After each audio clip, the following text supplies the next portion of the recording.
to catch. I'm Rene Ritchie, and I'm a tech analyst. I'm Georgia Down. I'm a psychotherapist. Who's playing Pokemon Go right now. Yep. Instead of starting the show. No! I'm starting the show.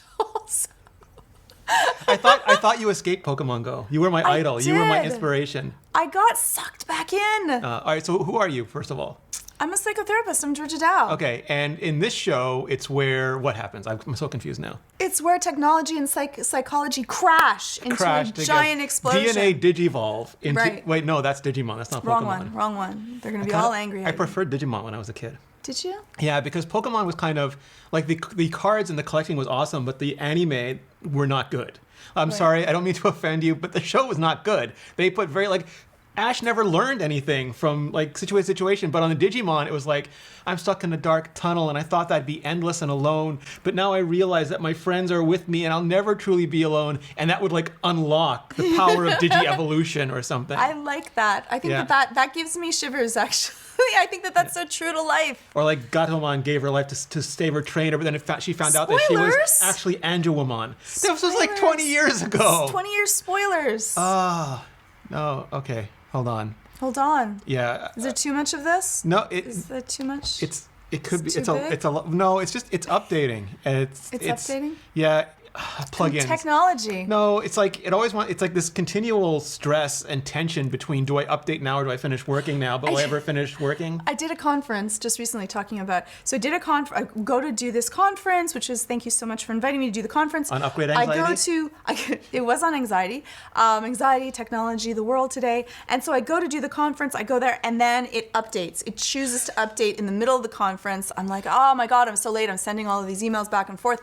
And then I realized it's okay because I got the time wrong. Oh. So I was 3 hours early. The human failure protecting you from the technological failure is always my favorite. Exactly. So I won and lost at the same time. So on today's show, we're going to be talking about some of the concerns around privacy and security with the rumored upcoming Apple tags. Also, Google getting out of the cookie business, but does that just mean they're getting into the crack business? And then, as usual, our bonus bonus topic, available exclusively on Nebula for all of you watching us on Nebula right now, or listening to us on Nebula, because we go both ways. Yes. The audio and the video. Exactly. Were you looking at my shirt? I was looking at your shirt. It's my YouTube shirt. We finally got them in. Cynicism does not equal intelligence. There we go. Yeah, I believe that. I believe the world is too cynical, and we can be optimistic about it. Yeah. Optimistic about cynicism. Yes. Negativity is not honesty. I'm going to get that off my chest, too. That's true. Yes. All right. So, Apple tags. It is on your chest, though. Darn it. Hashtag Georgia wins. I hate it. All right. So, Apple tags are supposedly finally coming out after being delayed over a year and a half, 18 months from when they were first rumored, and we started seeing signs of them with things like the U1 chip in the iPhone 11, and Apple not really explaining why it was there. Oh, you can AirDrop specifically now. We're like, okay, Apple. Everyone believes you. Yeah, but now I just think it's a tease just to troll me, though. So. But now they think it's coming out, and there's more signs of it in the latest iOS beta, including a pop-up that says there's an unknown Apple tag or Apple tracker on you, like, do you want to hide your location? And people are figuring, because there are concerns about cyber stalking with this, or location stalking. And I do want to recognize that there is some aspect of sensationalism to this, because there has been Tile on the market for years. People in TV shows drop their cell phones in other people's cars. There's actual InfoSec grade, like OPSEC, operational intelligence stuff you can buy from like stores where you want to surveil people. Yep. Like, it's consumer available stuff. We've seen all the TV shows. Yeah, we've seen all of this. But when you put Apple on the product, it gets a lot of attention. And yes, sometimes I think it's like they do it in a bad way and they scare people, but I also think we need to be informed about this stuff. And Apple is a huge magnifying glass that at least forces everyone to talk about it, existing products or not. Yes. The cool thing about this, though, is that it's going to tell you if a different device, not just an Apple device, is tracking you. Sort of. Oh. Sort of. Well, there's a lot of things, like there's a lot of kind of sort of there. Like Apple doesn't have the information about other devices that they have about their own. So maybe they'll know, maybe they won't. But also, let's say you're using an Android phone and I drop an Apple tag on you. The Android phone's not going to know about the Apple tag. Like maybe you'll see it if you open up your Bluetooth and look for Bluetooth points around you. But Yeah. there's a lot of questions about, are they always active? Are they always pinging? A lot of disagreement. Some people are saying this is terrible for privacy, and other people are saying they're not going to go off until someone presses the button, to track you. So it's not like a constant. So there's a lot of questions about this. Right, right. But I like that they are trying to say, listen, another device is following around your device. How do you feel about this? So, and so this is one of my question to you is, we've seen this kind of thing happen before, like with some of the accessibility features, like remote listening, where you could leave an AirPod somewhere and listen in on your iPhone, and people are like, oh my God, you're going to eavesdrop. But for people with low or no hearing, it's life-changing. Yeah. And the same with some of the magnifier technology, like, oh, you're going to use it to spy on somebody. But for them, they can't see without it. Yes. And so what is our attention here? Like when do we see it as a benefit? When do we see it as a threat? And how do we reconcile when it's a little bit of both? Well, that's the thing, is that most technology is neither good nor evil. It is how you use this.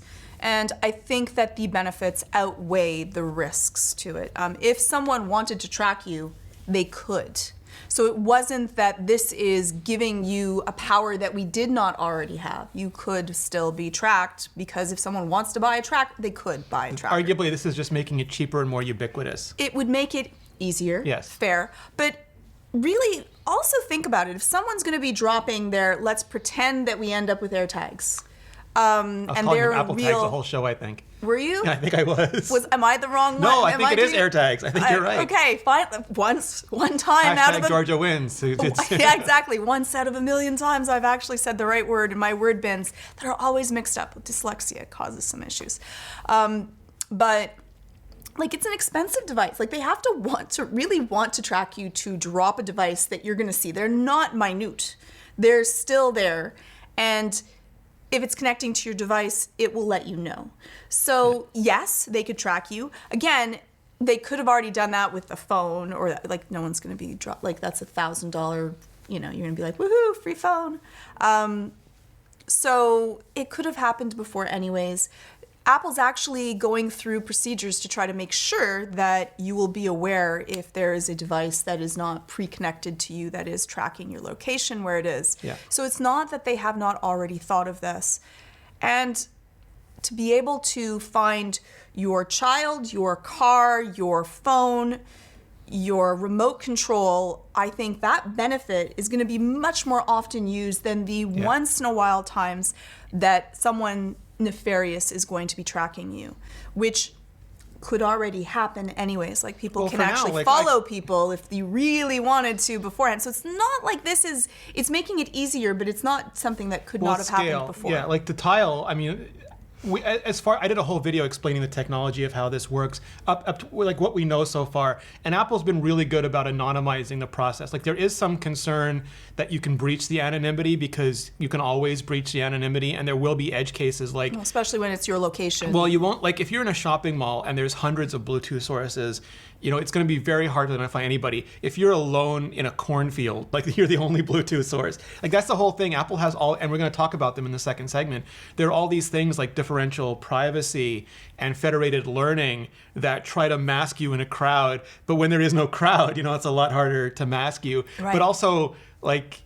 hiding behind a blade of grass is not exceptionally effective. But you'd probably be out of Bluetooth range from anybody else at that point, and there won't be any other iPhones. Like, all these things have so many facets to it, and Apple's doing a lot. Like, if I left my wallet somewhere and it had an AirTag in it, and you walked by, you wouldn't, unless you saw it, you wouldn't know it was there, because it happens in the background. Apple, with like, your iPhone would detect it. It would send the location to Apple. It wouldn't say whose tag it was. It wouldn't say whose phone found it. It would create a table. And then if I, on my end, say I've lost it and I log in to look it up, I'm the only one who knows which table entries are mine. So it would retrieve those for me. So there's a lot of layers of protection. And I know some people are concerned that just having a Bluetooth signal on you, like just having those RFIDs on your passport, right, or your credit cards, or that somebody could, like, if I wanted to track someone way better than this, I'd get a $350 iPhone SE with a SIM card, attach it to a battery pack, put it in the back of somebody's car, and I could precisely like follow them on street. Don't do this to anybody. Don't do this. Yeah, don't do this to anyone. But I anyone. mean, like, this is what happens This in is not TV a shows. This is not a how-to. No, but they showed us on TV shows, so this is like fairly low-tech way of doing it. You're and thinking of doing this, don't. Everywhere. Or like all those TV shows where like the parent logs into their kids' Find My app to see where they are. That does sometimes happen. just because they went to a party, but sometimes because they're legitimately like in danger. Yeah. So all these technologies exist, and I'm happy that Apple's addressing it. I'm also happy when they get hammered in the press. As much as I feel like they're often singled out, I wish every company was hammered like this because it would make their products better. I remember with Touch ID, Apple was like hammered on Touch ID for weeks, and then it turned out Samsung and HTC were leaving full quality scans of our fingerprints in a world readable directory, and nobody bothered to look, pay attention, or publicize it. No. So just hammer every company, like anyone who's selling consumer electronics, please make headlines out of them. Which is the one part of Apple. But the other part is that Apple can also sometimes, because they're a company that gets so much press, lead the way on privacy and other issues that people may not be talking about.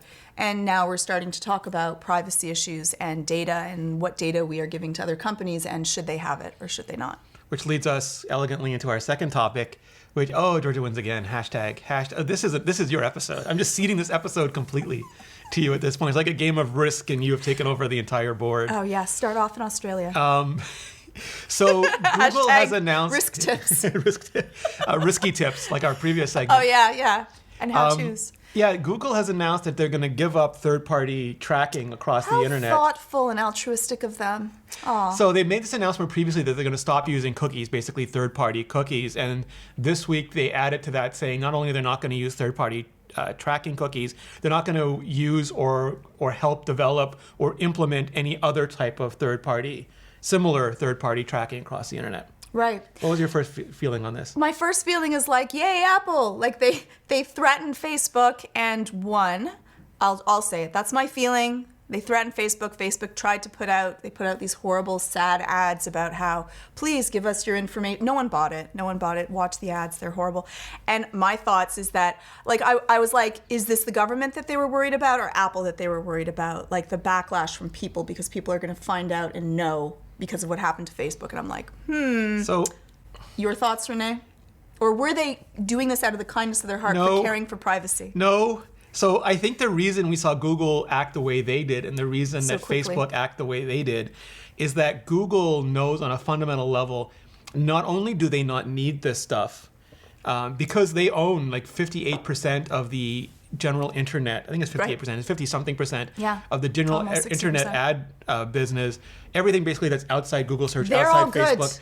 No, but beyond that, the sort of technologies they've developed, I think, are in some ways worse than what. So their whole idea is to use federated. So there's a bunch of technologies that help with privacy. One is differential privacy, where let's say you and I were arguing about whether Star Wars and Star Trek was better, and we had 20 guests in the room, and we wanted them to vote, but nobody wanted to say their true vote because they were afraid of being judged. Right. So what happens is we would have judged you. Everybody writes down their real answer, and then a coin gets flipped, and if it lands tails, all their answers get changed. So that way you can never know whose answer was changed or not. But statistically speaking, you know how many answers were changed, so you can derive back. You don't know who cast which vote, but you can still figure out who won the vote. And we all know that Star Wars or Star Trek, whatever we prefer, wins in that argument. So, and federated learning basically takes a whole group of people and divides them into cohorts. And so you really don't know too much about each individual, but you can ascribe characteristics to their cohort. And some people really dislike Google's approach here because we're previously with just the cookies, they would know, like Google would know Georgia went to this website and did this for this long, but the advertisers really wouldn't. And now because the advertisers will know what cohort you're in, they could be able to determine a whole bunch of characteristics. And the fear is like they might exclude people at risk. They might figure out this cohort includes people at risk, or this cohort includes people who are easily exploited for, fake medicine or for gambling or for something. So Google will already have perfect information because they keep all the first-party cookies. Like Facebook will have relatively perfect information because they'll have all the Facebook information, and that'll let them decipher the cohorts really easily. But advertisers now might have better information because they'll be able to derive more from the cohorts. So that answers... Did I depress you too much? So that states that this is not that great yet for privacy. Is No. that the end result? Or should I be... I don't know. How am I supposed to feel, Rene? It's a great way for Google to hurt Facebook and a lot of the much smaller advertising companies without giving up anything of their own. Yet Google stays strong. But they get really good publicity. Really good publicity because it sounds like, yay, Google is making a concession for privacy. Do people really believe that? I And guess people do, eh? This wasn't entirely my argument. This was the EFF came out with this a while ago. And there's been a lot of discussion about it recently as well. I think Ben Thompson's done some really good work on it. But it's just, nothing is as it seems. We're playing 8D chess with these companies. Right, right. And they carry all the pieces. So what do you feel now about it? How do you... I don't feel...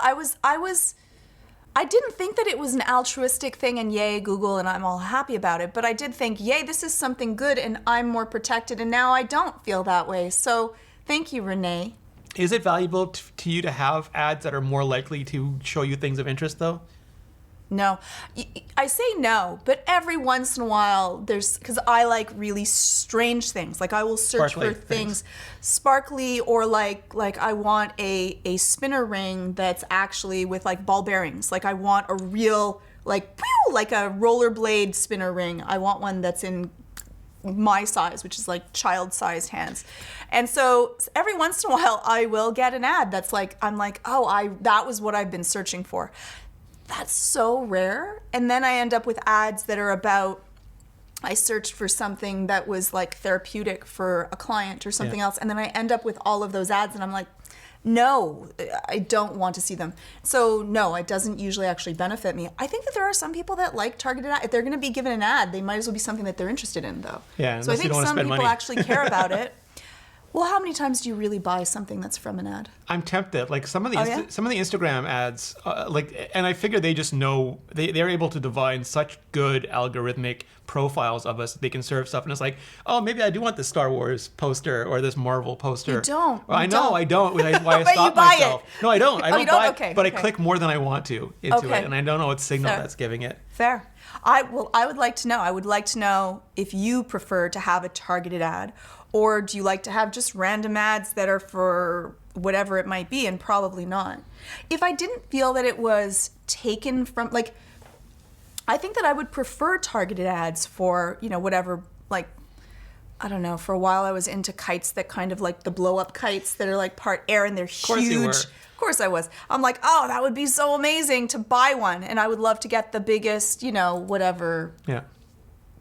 And that would be cool. I think that if I did not feel that I was being taken advantage of, it was not against my will, that they were not tracking everything else. If it was only advertising that was being taken from me, I think I would prefer targeted ads instead of just a random ad for, whatever, salted chips, where really I'm more into the cheesy poofs, not Random acts of commerce. Yes, I think that I would rather that. But because of everything else, it offends me. So how are we supposed to look at this? Like like you get news, you see something in the Wall Street Journal that tells you Google is going to be removing this thing that you've heard, other places in tech or media that's bad for you. But like, how are we supposed to parse this stuff and understand what's really for our benefit and what's not? Like, what is social media literacy these days? Well, it's hard because it's not even taught in schools, right? Yeah. Like, so we go through it and we're actually going to be doing a talk on social media and literacy. But it's not taught. It's not taught how to look at advertising, how to be able to read news, to be able to understand that, a possibly or perhaps really means nothing. So the entire article means nothing. And it's very difficult to devise what is truth, what seems to be an emotional connection that they're trying to drive you into something. So the psychology of it is not taught to us. The manner in which any of this works, most of us do not know. But even when you explained it, most of the words, I was like, I'll just nod. I'll have to watch more of Rene's How do you videos. communicate that to people? It's hard. Like, these are courses and it's And then when I make an analogy about Facebook being a restaurant where you have to eat naked and probed, people get angry at me.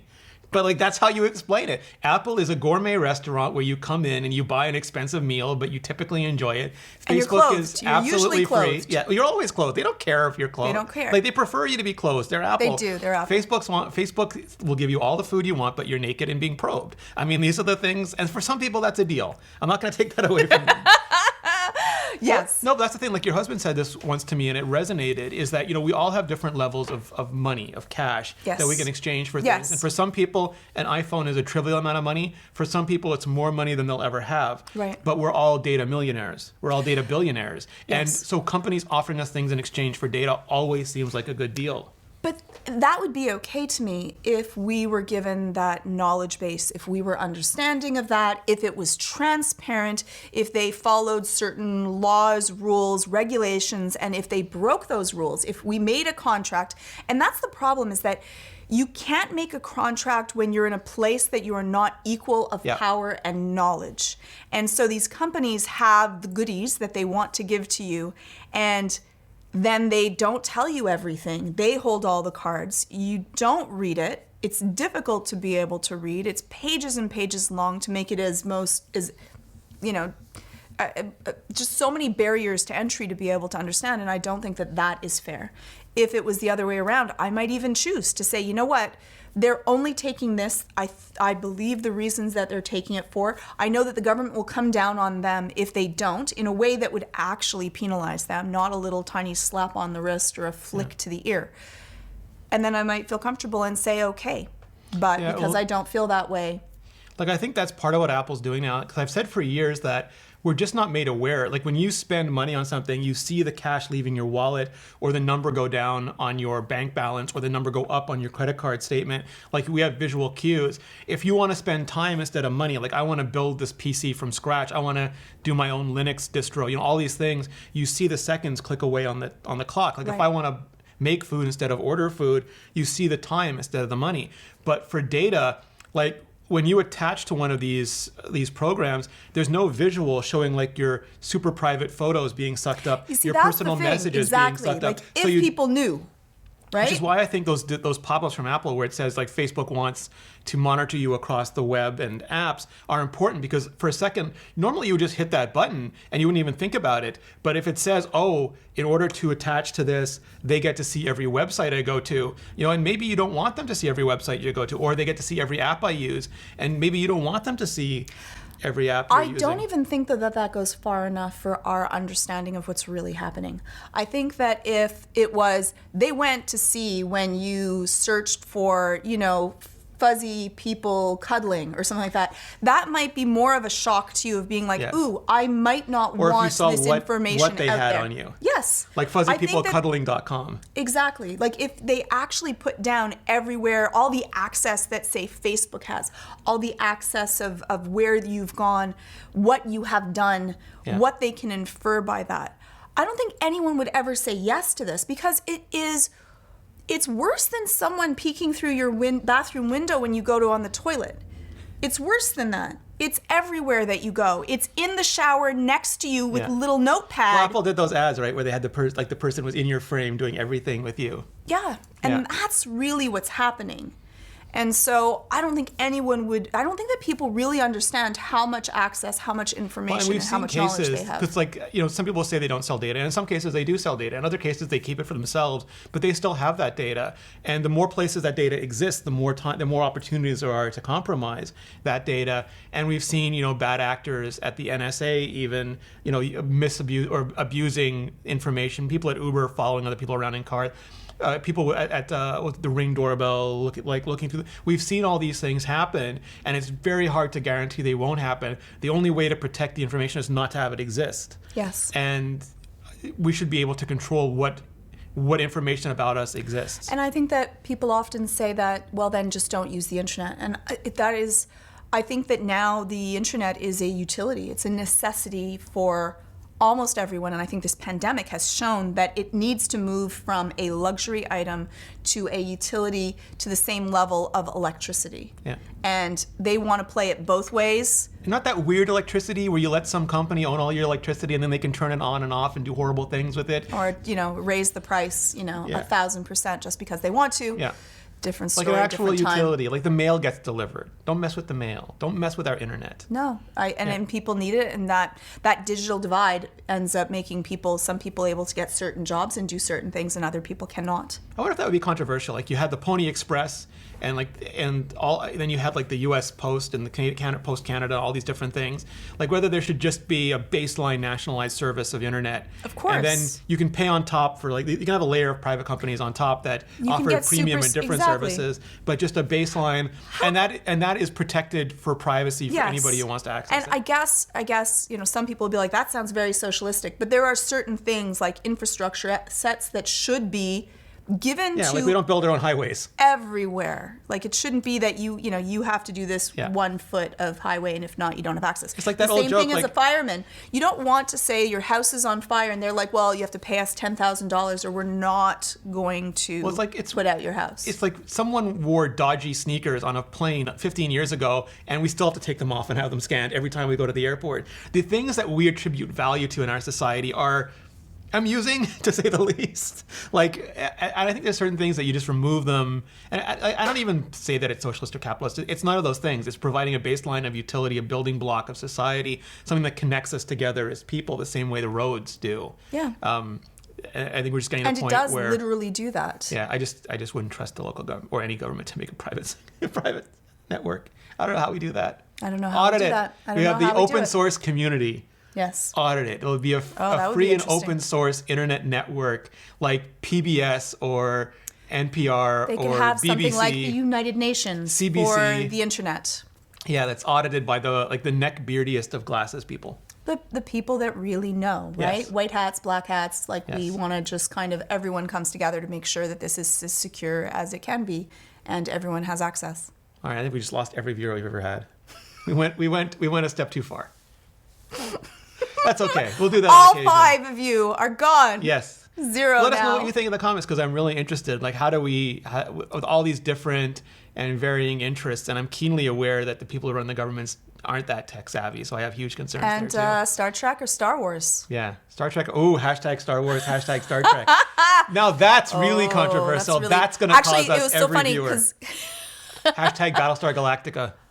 Hashtag Babylon 5. Wait, no, that's so easy. What? That is so easy. I'm sorry, that's easy. Let's J. just Michael say it. Skaczynski just unsubscribed from the podcast. That one's an easy one. Hashtag Buck Rogers. I'm doing all of them here.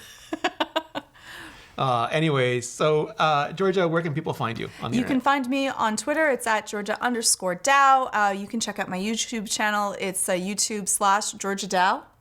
Yeah, you got it right. And your Twitter? And Twitter. Didn't I say Twitter? Oh, maybe you did. I think I did say Twitter. And you can email me at georgia@westmounttherapy.com. You can find me at Rene Ritchie on Twitter, youtube.com/Rene Ritchie. I'm just Rene Ritchie everywhere. I keep it super simple. I don't put an underscore in some of them and not in others. I do not choose to. Someone is taken. I can't believe there's another Georgia I Dow signed out up for there. TikTok finally, and Rene Ritchie was taken. And I had to try to figure out another name, so I was asking, and Hayden Hillier Smith suggested Rene Ritchie was taken. Oh, that's So cute. that's my TikTok now. Rene Ritchie was taken. That's adorable. Yeah, no That's underscore. though. adorable. Still no underscore. Liam Neeson's going to get you back. That's true. He has a certain set of skills, very special set of skills.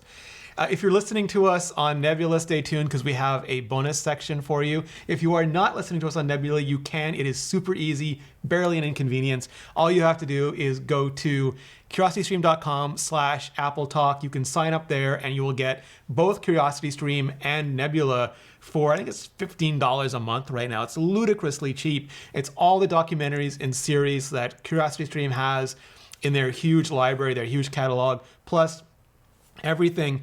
Oh, we still have to get Georgia Dow into Nebula.